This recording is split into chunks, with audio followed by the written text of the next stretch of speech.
साहब झगड़े कब होते हैं पता है? झगड़े होते ही तब हैं जब बहू सास ससुर समझे, सास ससुर बहू समझे, वो छोटी छोटी मिस्टेक पे नजर रखें। ये खाना अच्छा नहीं बनाती, इसके बाबा ने ये नहीं दिया, वो नहीं दिया, उधर वो भी छोटी छोटी वीकनेस पे तवज्जो दे, तब घर बिगड़ जाता। फिर संगे मरमर लगा लो, ताजमहल बनवा लो, आप तो जनाबे वाला 5 स्टार होटल पूरा बुक कर लो और जनाबे वाला सबसे अच्छा मकान बना लो, पूरे जिला अमरोहा में ऐसा मकान ना हो, लेकिन घर में रात दिन की झंझट हो तो जहन्नम है। अरे छप्पड़ पड़ा हुआ हो, चटनी से खा रहे हो, आप सूखी रोटी खा रहे हो, और बहू अपने शौहर के माँ बाप को माँ बाप कह रही हो, माँ बाप बेटी बेटी कह करके बुला रहे हो, तो मियाँ तुम्हारे घर में फाके भी हो रहे हो, तब भी बगैर बगैर बगैर नींद की गोली खाए हुए तुम्हें नींद आ जाएगी। और कितने ही अमीर ही सही तुम, अगर घर में सुकून नहीं है तो ब्लड प्रेशर के मरीज अलग से हो जाओगे। शुगर अगर पहले से था तो था, नहीं होगा तो हो जाएगा। बेशक बेशक, सुभान। बोलो, जोर से बोलो जरा। हाँ, कुछ लोगों के चेहरों की मुस्कुराहट उनके तजर्बे का पता दे रही है। तजर्बा तो देखो भी थोड़ा बहुत सबको ही होता है।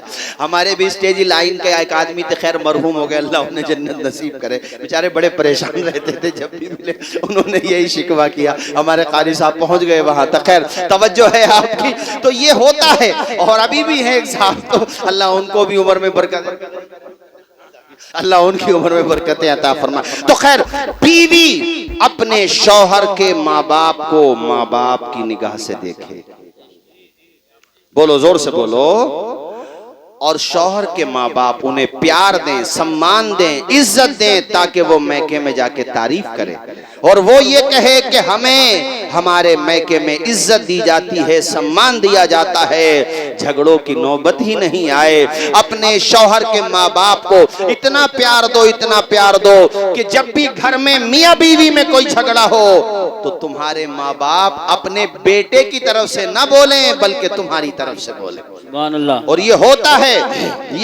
है जब शौहर के माँ बाप बहू से और बहू अपने शौहर के माँ बाप से अच्छा बर्ताव करते हैं ना, तो कभी शौहर और बीवी में कोई झगड़ा हो जाए तो फिर माँ बाप अपने बेटे की तरफ से नहीं बोलते हैं, बहू की तरफ से बोलते हैं।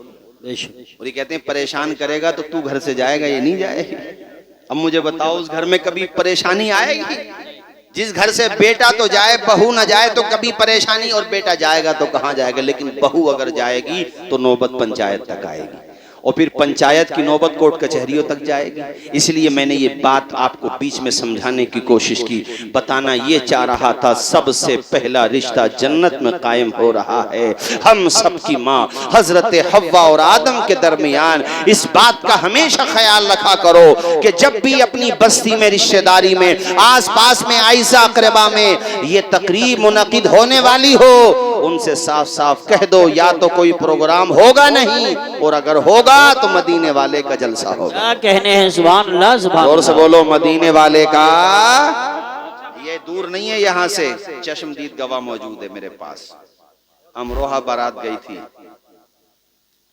पूरी रात तूफान बदतमीजी, न सोए न सोने दिया, मखलूत डांस हुआ, मर्द और औरतें दोनों, आपे से बाहर माअज़ल्लाह, किसी ने किसी की नहीं सुनी। घर के बड़े बूढ़े कहते कहते थक गए, बेचारे सो गए शर्म की वजह से। क्या करते, बड़े बूढ़ों की मान कौन रहा आज के जमाने में।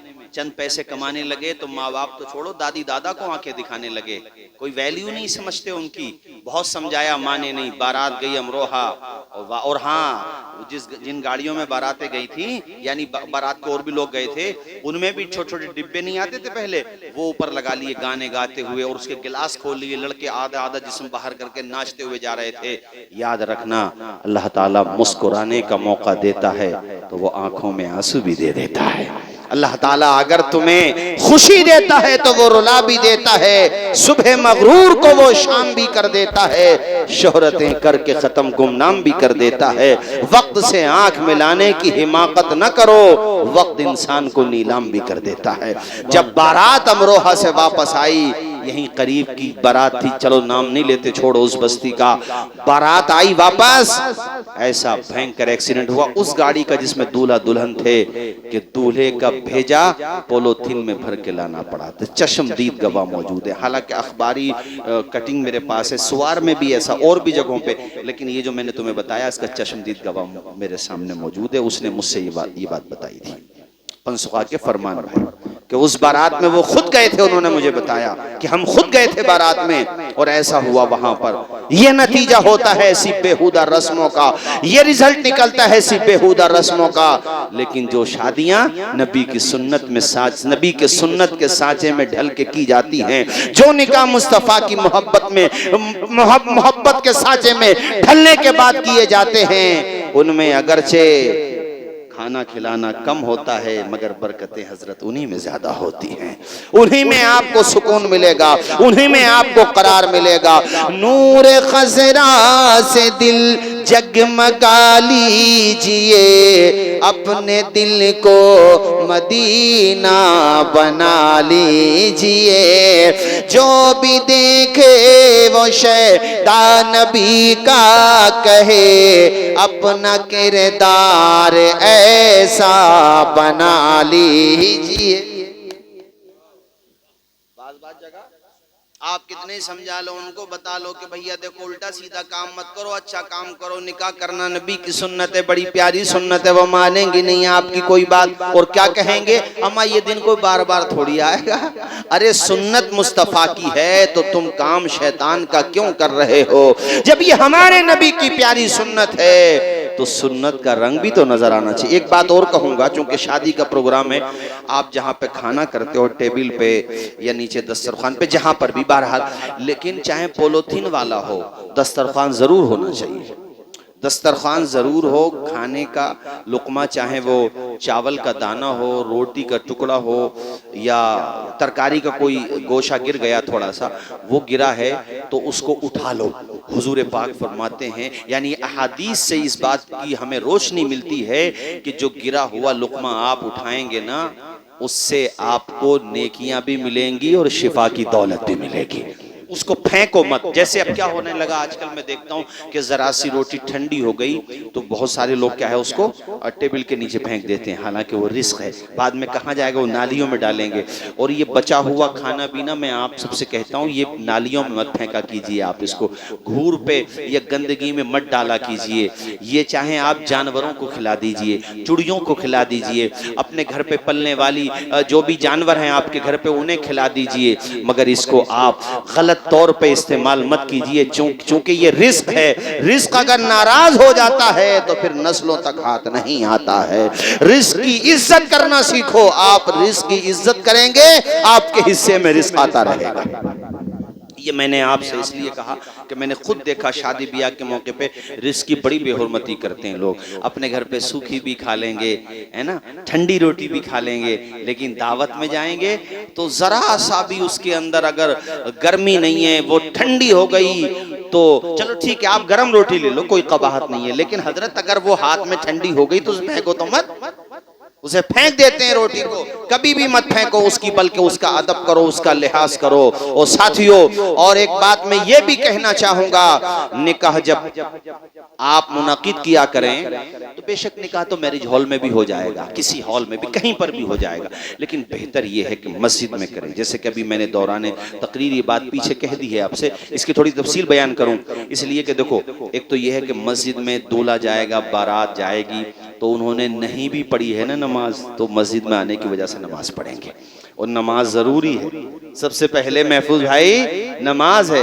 ये ना हो कि आपकी बारात जा रही है तो आप नमाज ही छोड़ दें, नहीं नहीं, नमाज तो करबला में हुसैन ने नहीं छोड़ी, तलवारों की झनकार में, नेज़ों की बौछार में, यजीदियों की यलगार में कैसा जुल्म और तशद्दुद हो रहा था, मगर फातिमा का बेटा फिर भी सजदा कर रहा था, वो दुनिया को बता रहा था न मस्जिद में न बैतुल्लाह की दीवारों के साये में नमाज़े इश्क अदा होती है, तलवारों के साये।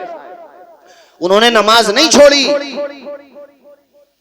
इस्लाम के अलम को उठाया हुसैन ने, बातिल के आगे सर न झुकाया हुसैन ने, क्या चीज है नमाज बता या हुसैन ने सजदे में अपने सर को कटाया हुसैन ने। ये दश्ते करबला से अभी आती है सदा, हय्या अला सलाती हय्या अला सला। अच्छा जी हल का माहौल में जानता हूँ, यहाँ जैसे जैसे वक्त बढ़ता वैसे वैसे बेदारी बढ़ती है। अब तो ये ऐसे बैठे हैं कि फजर की अजान भी हो जाए तो छोड़ के नहीं जाएंगे। हालांकि फजर की अजान नहीं होगी, परेशान मत हो। चले जाओगे भी छोड़ के? हैं? नहीं जाओगे, मुझे मालूम है। अब ऐसी सुनो ना, माशाल्लाह ज्यादा देर नहीं। मैंने हालांकि हमारे महफूज भाई ये बड़े देरीना रफीक है हमारे, और इनकी मोहब्बत है। हालांकि इन्होंने मुझसे 2 घंटे के लिए कहा है, लेकिन 2 घंटा नहीं अजीज, उतना ही रखो दिल बहल जाए, इतना भी न चाहो किसी का दम निकल जाए। 2 घंटा तो नहीं, लेकिन इंशाल्लाह 1 घंटा, जिसमें कि तकरीबन पौन घंटा होने को है। 15-20 मिनट और सुनेंगे कि नहीं सुनेंगे, ये खत्म कर दे, बोलिए जरा। ऐसा तो नहीं है गुस्से में कह रहे हो कि तुम तो पढ़ते ही रहो? नहीं, ऐसा हिसाब तो नहीं है भाई। जब तो आई है भैया तुम्हारे हाथ से चढ़ी गया, पढ़ते ही रहो। ऐसा तो नहीं है कुछ। और हमारे ये बहुत, मैं आपको बताऊं, बहुत अजीम खान वासी और उनका फैज आज भी जारी है। नहीं महफूज भाई 2 घंटा नहीं भी, देखो चमन रहेगा फूल खिलेंगे, जिंदगी रही तो इंशाल्लाह जल्द मिलेंगे, फिर भी मिलेंगे, जल्द भी मिलेंगे इंशाल्लाह। बस थोड़ी देर और, उसके बाद फिर खत्म कर दूंगा। बात यहाँ से निकली, मैं ये कह रहा था कि निकाह जो है मस्जिद में हो, ये उलमा ने लिखा है। मुफ्ती साहब तशरीफ फरमाए, और मुझे खुशी है कि माशाल्लाह अब जो इमाम साहब हैं माशाल्लाह जी से दादा आलिम दीन है। ज़्यादा मुलाकात तो मेरी नहीं हो पाई, लेकिन मुझे बताया कि माशाल्लाह मुफ्ती साहब हैं, और बड़ी अच्छी बात है माशाल्लाह, काबिल शख्सियत हैं। आप लोग अपने बच्चों को पढ़ाओ, खुद भी फ़ायदा उठाओ और इल्म हासिल करो। तो मैं ये बता रहा था मस्जिद में क्यों, एक तो मैंने बताया कि नमाज का फ़ायदा होगा, सब लोग नमाज पढ़ेंगे। भाई आप नमाज ना पढ़ें, निकाह पढ़ें, तो ये तो वही बात हो गई कि सुन्नत अदा की, फ़र्ज अदा नहीं किया। तो पहले फर्ज है या सुन्नत है? पहले फर्ज है। नमाज पढ़ी आपने, असर की नमाज के बाद निकाह होता है, ज्यादातर दिन में बारात जाती है, तो ये कभी कभी लेट हो जाता है तो मगरिब बाद भी कर सकते हैं, ईशा के बाद भी होता है, जोहर के बाद भी। बहरहाल मस्जिद में तो उसका फायदा, एक तो नमाज, दूसरा वहां पे जब दुआ होगी, इमाम साहब दुआ कराएंगे, तो जाहिर सी बात है वहाँ उनकी दुआ पर आमीन सिर्फ आप लोग नहीं कह रहे होंगे, बल्कि मस्जिद अल्लाह का घर है, वहाँ नेक जिन्नात भी रहते हैं, फरिश्तों की भी आमद होती है, उनकी दुआ पर आमीन नेक जिन्नात भी कह रहे हैं, फरिश्ते भी कह रहे हैं। अरे बोलो यार, जोर से बोलो जरा, कह रहे हैं कि नहीं कह रहे हैं? मगर एक बात कहूँगा, चूंकि ये मैंने अखबारात की कटिंग में देखा, मेरे पास है, सोशल मीडिया पे भेजा लोगों ने मुझे, और जगहों के नाम भी बता सकता हूँ, लेकिन छोड़िए जगह नहीं बताता। मस्जिद के अदब का लिहाज रखो जब तबर्रुक तकसीम हो तो।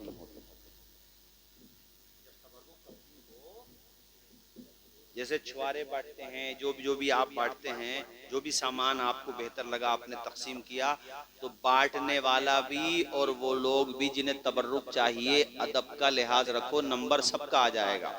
मुझे बड़ी शर्म आई ये बात पढ़ के, मैंने अखबारों में पढ़ा कि तबर्रुक बांटने के ऊपर झगड़े हो गए, सर फूट गए। बताइए मुसलमानों की हालत आप देखिए। फिर हम ये कहते हैं हमारे सरों पे जालिम हुक्मरान बैठे हैं। यार हम बताओ, मस्जिद तक का अदब नहीं कर रहे तबर्रुक बांटते हुए। तबर्रुक जो बांटता है बेचारे का, बल्कि हंसी भी आती है यार, गुस्सा भी आता, उसका बेचारे का कुर्ता सलामत नहीं रहता।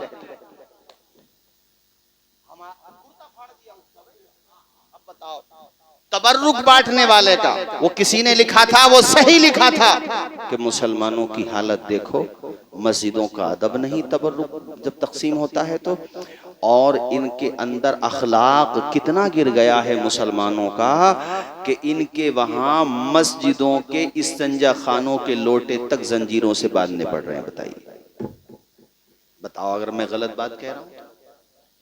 इस्तंजा खानों के लोटे तक मुतवल्ली साहब को जंजीरों से बांधने पड़ गए। जंजीर से कब बांधे होंगे, परेशान हो गए बेचारे हर जुमे को लाते लाते, यानी लोटे तक इस कौम ने नहीं छोड़े।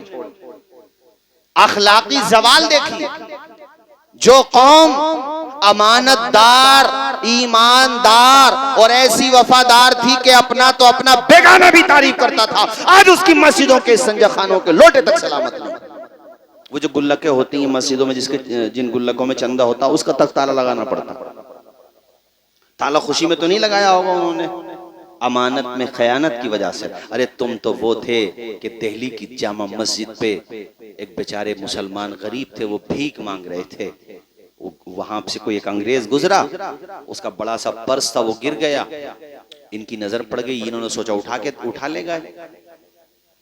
इतने में वो कुछ दूर निकल गया, ये आए वहां तक, इन्होंने वो पर्स उठाया, तब तक वो काफी दूर, इन्होंने आवाज भी दी मगर भीड़ भाड़ की वजह से बहरहाल वो नहीं मिल सका। निचोड़ ये है बात का।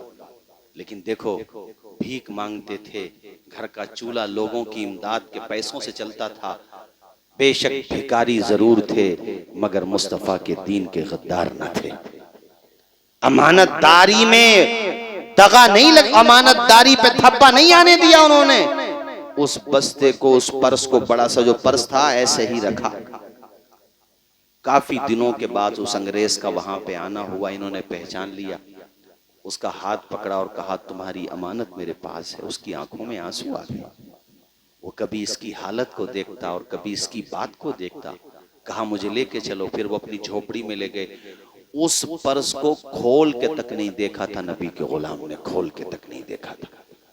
ये कदमों में गिर गया, चूमने लगा पैरों को और कहा अरे इसमें तो इतनी रकम थी कि तुम्हारे घर की गुर्बत भी दूर हो जाती, खर्चा अच्छे से चलता। कहा यार इतनी नहीं, मेरी 7 नस्लें भी खाती, उतना भी होता ना, तब भी हुसैन इब्ने अली का गुलाम हूँ, हाथ तक नहीं लगाता खाने की नियत से, इसमें छूता तक नहीं। मैं नबी का गुलाम हूँ, गरीब जरूर हूँ, मगर मैंने हुजूर की हिदायत के खिलाफ अमल नहीं किया है। तो जानते उस अंग्रेज ने क्या कहा था? उस अंग्रेज ने ये कहा था मैंने तुम्हारे नबी को तो नहीं देखा, मगर तुम्हें देख के ये अंदाजा लगा रहा हूं कि जब दिल्ली की सरजमीन पर एक अदना से मुसलमान का, एक नबी के गुलाम का किरदार ऐसा है, तो नबियों के इमाम का किरदार कैसा? ऐसे होते थे मुसलमान पहले। और आज के मुसलमान, बल्कि वो बुखारी शरीफ की हदीस शरीफ है, मैंने शायद आपके वहां सुनाई होगी, मुझे याद नहीं आता सुनाई है कि नहीं सुनाई है। चलिए सुनी भी है तो मजीद आपके जहनों में बात बैठेगी, नहीं सुनी है तो सुन लीजिए। हुजूर फरमाते हैं पिछली उम्मतों के 2 मुसलमानों के बारे में कि एक ने दूसरे से जमीन बेची, यानी जमीन बेचने का, खरीदने का उन्होंने मामला किया। जिसने जमीन खरीदी उसने उस जमीन को जब खोदा, उसमें कुछ काम करना रहा होगा उसे, तो उसमें सोने का भरा हुआ मटका निकला, जिसको मशकीजा बोलते हैं हम लोग, जिसमें पानी लाते थे पहले, वो निकला। खजाना कह लो, सोना। सोना हर दौर में सोना ही रहा है, सोना हर दौर में सोना, आज भी सोना ही है। वो निकला, जिसने खरीदी थी उसकी ईमानदारी और अमानतदारी देखो जी। हल्के मेरे दीनी भाइयों, वो उस मशकीजे को लेके उसके घर पे पहुंच गया जिससे खरीदा था। उसने दरवाजा खटखटाया, वो बाहर निकला, कहा भाई क्यों आए हो? कहा यार मैंने आपसे ना जमीन खरीदी है, सोना नहीं खरीदा है। लगता है आप या आपके आबा व अजदाद में से दादा परदादा कोई भी वो सोना जमीन में गाड़ के न भूल गए हैं, लिहाजा आपका सोना आपको मुबारक हो और हमारा सौदा यानी जमीन हमें मुबारक हो। जरा बोलो यार जोर से। आप कम बड़ी बात समझ रहे हैं? आज के जमाने में हो सकता है ऐसा? मैं ये नहीं कह सकता कि नहीं हो सकता, बेशक हो सकता, और आज भी ऐसे लोग हैं, मगर आटे में नमक के बराबर। आज तो सगे भाई की जमीन में अगर सोने का चम्मच निकल आए, आएगा नहीं इधर को, पता नहीं किधर को निकल जाएगा। सगे बाप से भी छिपा लेगा, इल्ला माशाल्लाह। सबको मैंने नहीं कहा, मैंने कहा भी कुछ लोग तो हैं, मगर ज्यादातर आप देखिए घर पे पहुंच गया उसके। ये बुखारी शरीफ है, कहानी शरीफ नहीं, बुखारी शरीफ की हदीस शरीफ सुना रहा हूं आपको। हुजूर फरमाते वो घर पे पहुंच गया, कहा भाई मैंने तुमसे जमीन खरीदी है, सोना, लिहाजा आप अपना सोना अपने पास। अब तुम सोच रहे होगे उसने क्या कहा? उसने भी ऐसे ही जवाब दिया जैसे इसने दिया। उसने कहा भैया देख बात सुन, ना तो मैंने दावा आज का होता यूं कहता है परसों ही तो दावा यार भूल लिया।